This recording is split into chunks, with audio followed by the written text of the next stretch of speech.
నమస్తే ఫ్రెండ్స్, నేను మీ నంబుల్ Rambabu Yadav, MA LLB. ఈరోజు ఒక ముఖ్యమైన రియల్ ఎస్టేట్ సంబంధించిన విషయంలో ఎవరైతే గతంలో లేఅవుట్ పర్మిషన్ లేక వాటి వల్ల ఇబ్బంది పడుతున్న వాళ్ళందరికీ ఒక ముఖ్యమైన తీపి కబురు అని చెప్పుకోవచ్చు.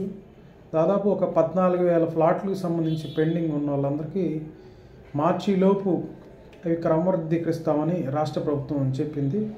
సో దీనివల్ల రాష్ట్ర వ్యాప్తంగా ఓవరాల్గా 14,000 మంది ఫ్లాట్దారులకి బెనిఫిట్ ఉంటుంది. అలాగే ఈ ఎల్ఆర్ఎస్ వలన వాళ్ళు ఆ లైసెన్స్ని క్రమబద్ధీకరించుకొని ఆ మున్సిపాలిటీస్లో లేఅవుట్స్ పర్మిషన్స్ అవన్నీ ఈజీగా చేసుకోవడానికి ఒక సింగిల్ విండో పాలసీ ద్వారా వాళ్ళకి మంచి బెనిఫిట్ ఉంటుందని ప్రభుత్వం చెప్పింది.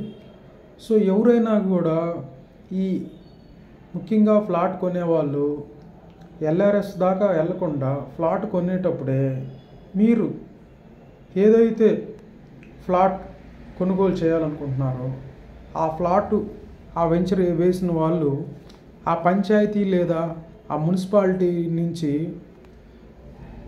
ఆ పొలం కానీ లేదా ఆ గ్రామంలో నుంచి ఏదైనా స్థలం కానీ పంచాయతీలో అయితే పంచాయతీ నుంచి, మున్సిపాలిటీ నుంచి అయితే మున్సిపాలిటీ నుంచి ఆ లేఅవుట్ క్రమబద్ధీకరించారా లేదా, అది పొలం నుంచి ఇళ్ల స్థలాలకు మార్చుకోవటానికి పర్మిషన్ ఉందా లేదా అని కొనుగోలు చేస్తే ఈ ఎల్ఆర్ఎస్ అంటే ఇబ్బందులు ఉండవు.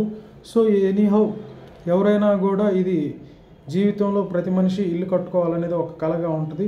సో ఇలాంటి కళలను నిజం చేసుకోవాలంటే ముందుగా మనం కొనే భూమికి సంబంధించిన లింక్ డాక్యుమెంట్స్ కానీ, అలానే ఆ పంచాయతీ అప్రూవల్ ఉందా, అలానే ఆ వెంచర్కి రెరా నెంబర్ ఉందా, ఇలాంటి విషయాలు తెలుసుకుంటే ఆ ఫ్లాట్ కొనుగోలుదారులు క్షేమంగా ఉంటారు.